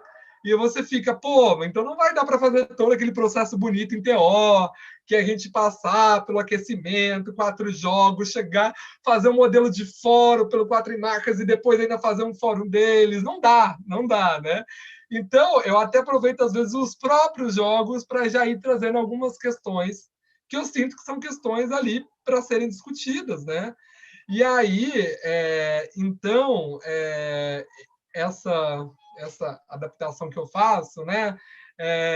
Em vez que 1, 2, 3, e eu só trabalho daí com 1 e o 2, as pessoas em frente, um sempre vai dizer para o seu bem, o outro, mas eu não quero. E aí segue o fluxo de ficar repetindo até gerar a imagem, depois o som, e depois a gente estuda essa família de imagens juntos, né? Então tem um pouco isso. E uma coisa que eu sempre gosto com o TO, assim, e que sempre é um analisador importante para mim, se eu saio de uma oficina, se eu saio de um processo de TO na saúde, que se restringiu a dar uma solução milagrosa, que aquela pessoa, era só ela fazer isso agora, era só ela falar mais forte para o marido, era só isso, não deu certo. Minimamente, a gente tem que passar pelos outros contextos que passam. E é por isso que eu também trabalho com os profissionais de saúde, porque para além do desenvolvimento moral que vai sendo perdido durante a faculdade, né, que eles vão fazendo arrogância 1, arrogância 2, arrogância 3, arrogância 4, às vezes o aluno entra super bonitinho, você pega no primeiro semestre e fala, nossa, ele vai ser um ótimo médico, está no sexto período, você já vê a desgraça que a universidade fez, né? E aí, a gente tem que pensar, para além de realmente sensibilizar e provocá-lo a se identificar nesse ciclo e tal, é a gente também pensar como é que se dá esses processos de trabalho. Então, um processo de TO na saúde, que sempre só acha soluções em nível de o que esse indivíduo vai ter que fazer para ser melhor na dieta, ou como lidar com a família, ou se esse profissional tem que sorrir mais, ou ele não pode mais falar isso porque isso é racismo. Para além disso, a gente sempre tem, se esse processo não gerou uma discussão também para mudar a própria organização do serviço, a gente tem que se repensar. Porque é a organização do serviço também que ajuda com que essas práticas fiquem como estão. Né? Porque às vezes se a gente fica muito só no nível de tentar fazer o profissional ser melhor, ele vai ser mais empático, a realidade é dura, porque ele ainda vai voltar e vai ter aquela equipe horrível trabalhando com ele, vai ter aquele esquema de processo de trabalho horrível. Então, eu sempre tento provocar para a gente conseguir participar mais da construção do que a gente está chamando de sistema de saúde. Então, minhas oficinas também sempre levam, que bom que a gente achou essa saída aqui no nível individual, mas será que os outros médicos que fazem a mesma coisa que esse problema desse médico fez, se viesse outro médico, não ia dar o problema de novo? Será que a gente não vai ter que achar essas outras saídas e a gente também vai ter que mexer nas estruturas desse serviço? Então, eu acho que também tem essa provocação, porque é isso, cuidar do cuidador é imprescindível. Para isso, eu preciso me ver como oprimido também, porque muitos, e os médicos principalmente, não conseguem se ver, porque vieram de uma elite cultural, mas, na verdade, são só capachos de um sistema de saúde e tal, né? Então, acho que tem todo o processo de todo mundo se ver, até para a gente poder se cuidar, né? Que daí eu acho que vai gerando a abertura para cuidados coletivos. Por isso, gente, que eu não só uso o TO. A gente sempre está em acordo com as diversas práticas integrativas e complementares de saúde. De vez em quando a gente coloca uns processos de constelação familiar no meio, que fica também interessante para a gente pensar, usa terapia comunitária integrativa e por aí vai, porque às vezes o que está demandando naquele espaço é um espaço de escuta da dificuldade que está sendo trabalhar ali. Às vezes a gente tem que até usar de alguns outros recursos aí terapêuticos também, né, para poder dar conta. É isso. E às vezes essas soluções individualistas, né, nem só individualistas, elas são importantes que apareçam justamente para a gente discutir elas, né? Porque às vezes a gente se nega a querer que essas coisas apareçam, a gente quer que só aquilo que realmente a gente também está esperando, né? Até essas questões machistas, homofóbicas, se não aparecerem, que é perigoso, né? Porque aí a gente não tem nenhum acesso, né, a esses lugares, né? Então, agora a gente tem 10 minutos só para a gente cuidar juntos do tempo, que a gente tem mais duas questões que eu acho que seria legal. Então, uma para os dois e depois uma pergunta final, tá? A gente tenta uns 3 minutinhos para em cada questão. Então, essa é da Lúcia Esteves, não vai dar para fazer todas, gente, então eu vou só colocar mais essa. Então, como vocês, multiplicadores das áreas tão significativas, buscam identificar e desenvolver a discussão racial? Ok? Acho que é um tema, né? Acho que ambos, de alguma forma, têm essa questão da colonialidade bem forte, né? De fazer uma reflexão sobre isso, né? Onde a questão racial ela é muito central, né? Então, quem quer começar? Bom, eu na verdade, sempre tenho um mote quando eu vou trabalhar na saúde, que é... César, cuida do tempo, em 3 minutinhos. Rápido. Meu tema sempre vai ser discutir biomedicina, né? Aí, vai aparecer essas outras coisas da nossa sociedade, porque a biomedicina só vai e aplica técnica, né? E aí, quando aparece, aí a gente dá vazão, né? Então, a gente sempre está atento para fazer com que isso venha. Isso vem, invariavelmente, se você tem negros no processo, vai vir, né, falas, e aí a gente faz questão de quando isso aparece, a gente realmente daí parar para pensar e performatizar também esse racismo e pensar o nosso papel nessa luta antirracista também, principalmente com profissionais de saúde. Uma das coisas que a gente mais discute é como que a gente reproduz o tempo inteiro na nossa prática o racismo estrutural, e aí por isso que esse é um tema que sempre vem, assim, não é o tema principal que a gente joga, mas a gente sempre trabalha com ele também, porque ele é um dos temas que aparecem e isso é importante de ser tematizados e tal. É isso. Você quis ser tão rápido, você fechou antes de terminar a frase. E o próprio modelo biomédico é um modelo produzido por uma branquitude eurocêntrica, né? E tal. E até fica isso já para você de provocação e tudo mais, para talvez você falar no final, mas de que como é que a gente consegue também fazer um olhar sobre, né, esse modelo biomédico, sem simplesmente não falar assim, então tá, tudo a gente joga fora, né? Tudo a gente rasga, essa é a saída, né? A gente nega tudo, ou não, existem elementos que a gente tem que falar, não, aqui há valor, aqui não, enfim. Mas já fica de provocação final. Vamos lá, Weber. Só a antropofagia nos une, né? Pega o que é bom, né? O nosso trabalho tem bastante, eu acho, porque pela cidade, né? Santana de Parnaíba, a gente sempre teve contato com uma manifestação que os estudiosos falam que é afrodiaspórica, né? Então, é uma relação já está presente ali. Mas eu acho que o nosso grupo é composto por hoje, por exemplo, o nosso grupo tem três mulheres negras, né? Hoje, o Calat aqui. Então, eu percebo também que é uma, de alguma maneira, elas, né, já iniciaram esse debate, já falam muito sobre isso. Dentro do nosso trabalho, eu acho que a gente, como estava montando dramaturgia contra Milton Santos, eles falaram, atravessa. A gente não está falando de, né, não é que nada atravessa, mas a gente estava trabalhando com um texto que era dramaturgia contra Milton Santos. E a gente tinha a questão da terra, a gente fez a questão do povo originário. Então, o povo originário talvez aparece muito, assim. Eu tenho... Minha avó foi pega no laço, né? Aquela coisa do caigangue. Hoje eu até moro numa cidade onde nasceu minha avó, né? Que era daqui, e aqui daqui tinha um grande grupo de caigangues. Eu sinto muito a necessidade de contar as histórias dos povos originários e de tentar compreender como que deu essa dinâmica com o negro, principalmente, né?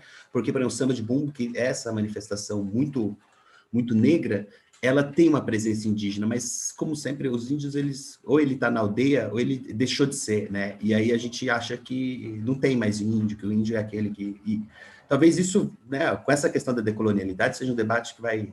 Uma vez eu tive um grupo indígena, né, e eu perguntei para a pessoa, falei, mas e vocês? Como vocês... E as pessoas que eram... Né, tinha avó, tinha parente... É sempre um dilema para eles responder essa pergunta, porque não, se sua avó era, sua avó foi. Você tem relação ainda, né? O próprio, né, com a aldeia? Não tem, então. E para mim é muito difícil aceitar assim, então, nossa, porque eu acho que a gente vai ter essa presença nas manifestações, na questão da religião, principalmente em São Paulo, onde os escravos, boa parte eram indígenas também, né? A escravidão indígena foi muito forte em São Paulo, né? E eu acho que tem essa...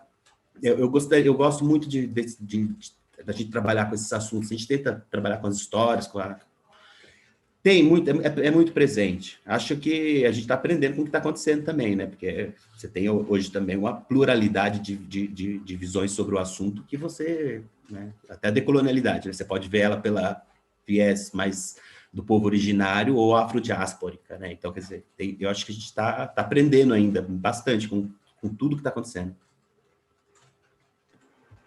E eu acho que até esse resgate que vocês fazem da memória, né? E eu acho que essa afirmação que vocês fazem sobre a oralidade, né? enfim, forma também, né, de pensar e sistematizar e passar o conhecimento, né, já é uma afirmação de um modelo não branquificado, né, necessariamente. Gente, tem um monte de pergunta aqui, não vai dar para fazer todas, assim, muita gente agradecendo, pessoas falando que fizeram sua oficina, César, que agora com a sua análise fez viajar muito o imaginário, muitas pessoas agradecendo os dois, perguntando sobre articulação em instituições, as dificuldades que vocês têm, também perguntando mais sobre sistematização, dicas para vocês darem para sistematizar o trabalho com TO. Enfim, mas eu não queria deixar de fazer uma pergunta, então queria que vocês finalizassem a fala de vocês, enfim, com o que vocês ainda querem falar. A gente pode dar uns também 5 minutinhos para cada um, a gente passa uns 2 minutinhos. Vocês falando um pouco como é que está a reflexão de vocês e a atuação de vocês agora nesse período de quarentena, né? Então, tanto porque é um período que escracha, né, mais as nossas desigualdades, né, quanto também nos anuncia, né, como que esse modelo, esse modo de vida que a gente tem levado para frente tem nos colocado em crise, né?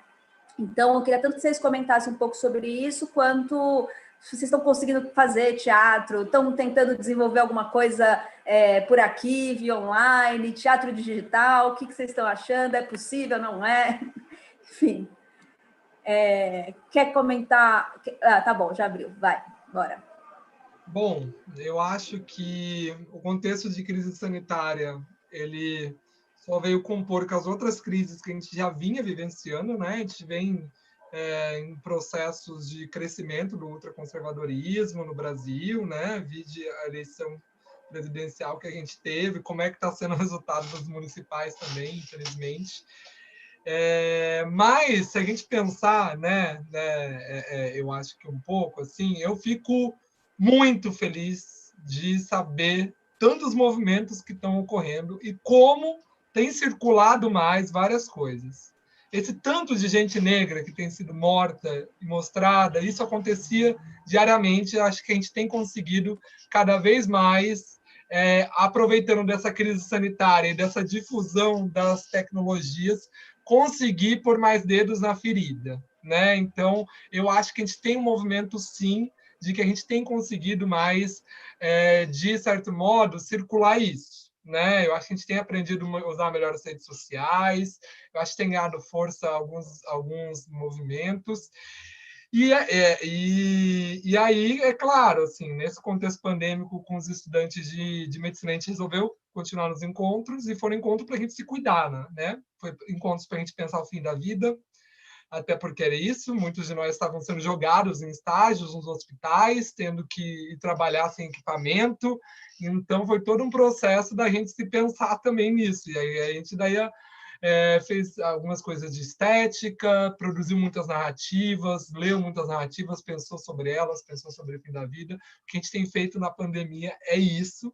Além disso, a gente teve um grande evento virtual, que foi uma adaptação do evento físico, que foram as Jornadas Internacionais de Teatro do Oprimido e Universidade. Para quem não participou, lá no canal do Gesto, o grupo de estudos em teatro do oprimido, a gente está montando um acervo com tudo que foi na programação e com tudo mais que a gente tem catalogado em teatro do oprimido. Então, a gente tem aproveitado esse momento também para a criação de um acervo virtual, né? Então, outro processo que a gente fez. E para responder a última pergunta e fechar, que é, mas e aí, a gente joga fora a biomedicina? Com certeza não, espero que eles consigam logo essa vacina, né? É pelo desenvolvimento científico da biotecnologia que a gente tem conseguido muitos avanços. A questão é como é que a gente lida com ela no cotidiano, e vários movimentos na saúde já mostraram que é possível reposicionar. O que é a saúde mental hoje no Brasil? É claro que a gente tem muito a avançar, mas se a gente compara com outras realidades onde o movimento de antimanicomialização não foi muito forte, a gente vê ainda infrações de direitos humanos gravíssimas, né?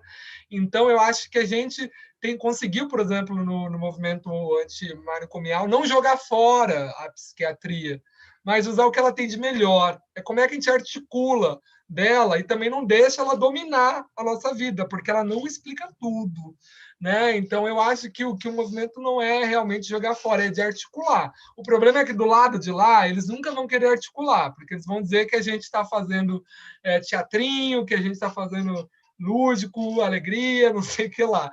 Então, eu acho que o movimento é nosso também, de no cotidiano mostrar que quando a gente articula, a gente produz coisas mais interessantes, assim, conforme a gente vai fazendo, vai se fortalecendo. É um pouco isso, agradecer o Coletivo Garoa, a todos os estudantes de pós, convido todos vocês a conhecerem a página do Gesto no Facebook e os anais das Jornadas Internacionais de Teatro do Oprimido.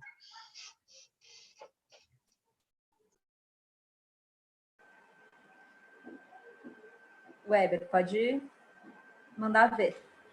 Eu fico pensando quando começou a pandemia, né? Porque agora, a hora que falou desse retrô, eu falei, nossa, eu lembro do evento, né? E eu lembro que daí eu fiquei pensando, na hora que o César estava falando, eu fiquei pensando, nossa, o que a gente fez? Eu falei, nossa, e aí faz tempo que a gente está nisso, né, gente? Quem não conseguiu fazer, teve que fazer alguma coisa, né? Porque todo mundo vai ter experiência. Eu acho que o nosso desafio foi essa questão do teatro, né? O contato, primeiro a fase de negação, né? Eu assisti umas coisas também, eu ficava, meu Deus, que coisa estranha, isso não dá para fazer isso, não dá para fazer isso. Até uma hora que, né, chega as leis Aldir Blanc, chega as coisas e fala, vai ter que ser tudo na... Aí você fala, vamos ter que fazer um experimento híbrido, né? Vamos para essa... A gente fez algumas coisas assim. A gente pegou alguns contos que a gente tinha e transformou em uma experiência audiovisual. A gente mantém os nossos encontros, nossos ensaios, a gente ensaia toda semana, então a gente manteve isso e adaptou para essa experiência, né, pelo Meet. Esses últimos encontros, a gente está trabalhando assim, mais temas específicos, e o último encontro a gente começou a pensar, você, né, falou a questão do racismo, a gente começou a trabalhar com os diários, né, da Maria Carolina Jesus, né? E aí a gente começou a trabalhar a ideia de como a paisagem influenciava, de que maneira o texto que ela traz para a gente fala da paisagem, tem um pouco a ver com a geografia também, essa questão de analisar a partir do espaço.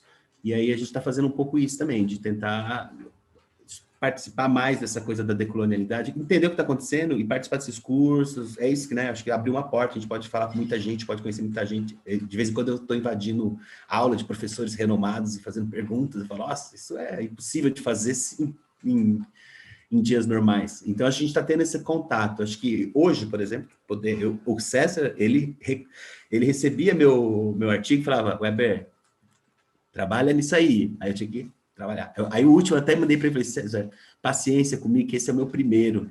E foi um para a Unirio, né, para o encontro internacional também, para a jornada internacional. Então, para mim, o César é uma pessoa que ele não sabe, talvez, mas ele esteve presente na minha rebeldia em tentar escrever para a academia. E hoje, quando eu olho, eu falo, nossa, como eu podia ter feito tantas outras coisas.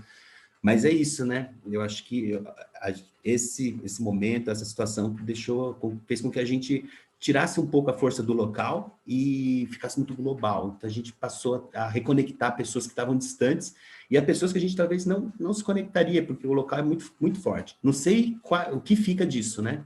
Para depois. Não sei como depois, quando as coisas voltarem ao normal, as realidades locais, as situações locais acabam engolindo as pessoas. Não sei como vai ser essa escala, né, de macro e micro aí, mas foi um pouco isso. A gente tentou dominar essas ferramentas aí que Zoom, Meet, compreender como funciona e usar para o nosso a favor, né? Como o César falou, tipo, eu acho que tem muita gente dentro das mídias aí fazendo coisas maravilhosas, que você olha e fala, meu Deus, não sabia que isso existia no Brasil, não sabia que esse tipo de ideia estava sendo germinada, que massa ver, né? Acho que a gente teve a chance de conhecer mais ideias, mais coisas, acho que foi bom. E a gente tentou participar disso e continuar com as oficinas nossas dessa forma, digital. Para, né, agradecer, Dani, agradecer a Kelly, agradecer ao César, participar com o César é uma honra, porque o César faz um trabalho muito, muito massa mesmo de sempre né? Comigo ele teve muita paciência. Então, tipo, eu vejo como ele tem interesse em fazer com que as pessoas escrevam sobre, discutam sobre, né? Esse espaço que é a universidade, que é um espaço de poder também. Fala, não, vamos... E a gente, às vezes, muitos estudantes estão aí na universidade, passa 5 anos e não escreve, não consegue terminar. Quando chega no TCC, entra em crise e perdeu a chance de falar daquilo que ele acha que tem que ser falado, né? E aí, às vezes, falta uma pessoa ou um grupo, como o Gesto está fazendo, né? O Link, né? O Link, ele faz muito isso também, tipo, de estar com as universidades, porque é um lugar onde tem muita gente pensando, talvez é o lugar mais progressista, e a gente até se assusta quando sai desse lugar, porque a realidade não é um campus de universidade, mas eu acho que é importante. Eu queria agradecer, porque para mim foi um pontapé, e dele a gente fez o livro, vendemos livro, fomos para a Patagônia. Então, quer dizer, até hoje eu recebo e-mail quando as pessoas estão xeretando os anais e falam, alguém mexeu no texto lá, aí aparece César Paro. Então, muito obrigado, Dani, obrigado, Kelly, obrigado, Coletivo da Garoa, e César, muito legal mesmo te encontrar por aqui. Antes de agradecer vocês, eu queria saber se vocês querem fazer algum jabazinho, falar onde que as pessoas encontram vocês, onde elas encontram mais sobre o trabalho de vocês. Eu tentei colocar no YouTube, mas não dá para entrar no YouTube. Mas é só procurar a Lattes, né? Plataforma Lattes, César Augusto Paro, e dizer que tem novidades aí. O Gesto vai lançar site, aí vai ficar mais sistematizado. Mais fácil de achar vocês. Isso, então, está na previsão aí dos próximos meses. Mas, enquanto isso, no meu Lattes, eu tinha separado 4 artigos para vocês. É só ir lá no meu Lattes e por Teatro do Primeiro, que vocês vão ver algumas produções que sistematizam algumas coisas sobre saúde. Legal. E o Weber? Obrigado, viu, Weber, também. Uma honra estar com você aqui. A gente sempre ficava nas telas e nos textos e conversando junto. Sim. Muito bom estar com você virtualmente conversando. Muito legal, chegou mesmo. O nosso tem no YouTube tem bastante coisa, no Facebook tem bastante coisa também. Mas aí, acho que... Só jogar procurar lá Dramaturgia Rural. O pessoal acha vocês. Movimento de Dramaturgia Rural já... Movimento de Dramaturgia Rural. É. Legal. Então, gente, eu agradeço muito, agradeço todo mundo que ficou até agora com a gente também, agradeço os dois, muito gostoso. Também agradeço em nome da Kelly, que não pôde estar aqui hoje, mas que mandou muitos beijos para os dois, muitos abraços, quero logo revê-los também. E a próxima live, então, só para dar uma divulgada, vai ser com a gente, vai ser a última live do ano, a gente um pouco falando da perspectiva que a gente também tem investigado, a Kelly vai falar do Teatro Social dos Afetos, a perspectiva do afeto enquanto conceito político, também vou falar um pouco da dicotomia oprimido-opressor, e uma perspectiva que, tente olhar para além disso, levando em conta a perspectiva institucional. Então, fica o convite para vocês voltarem. Queridos, um abraço forte, obrigado, se cuidem muito, respeitando o próprio corpo. Muito obrigada, viu? Beijos.